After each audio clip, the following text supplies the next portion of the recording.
जय जगन्नाथ। नमस्कार दर्शक बंधु, मु आशालता साहू मोर आज छोट गोटे स्वरचित कविता आपण मान आगे परिवेशन करने जाऊँगी। मो कवितार शिरोनाम है बोकिथिली बोली। दुख दरियार सुख बोईतरे गली जेबे बणी जमु करी। दुख दरियार सुख बोईतरे गली जेबे बणी जमु करी। सुख सबु बांटी नेले दुख देखी फेरी गले सौदा मो पारिलाने सरी।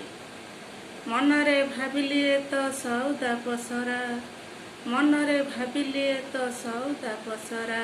फेरिबार बेल हेला एबे जीवी फेरी। बांटी बांटी अंटी खाली तंटी सुखी ओठ नाली।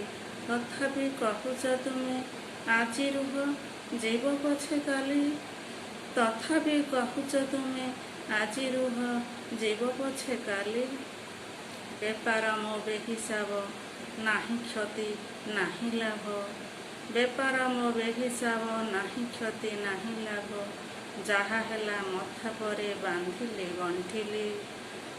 देखिनी पछकु फेरी केते किणिली बिकिली। देखिनी पछकु फेरी केते किणिली बिकिली। बुड़ीगला मूलधन बोकिथिली बोली। बुड़ीगला मूलधन बोकिथिली बोली। बुड़ीगला मूलधन बोकिथिली बोली। नमस्कार। जय जगन्नाथ।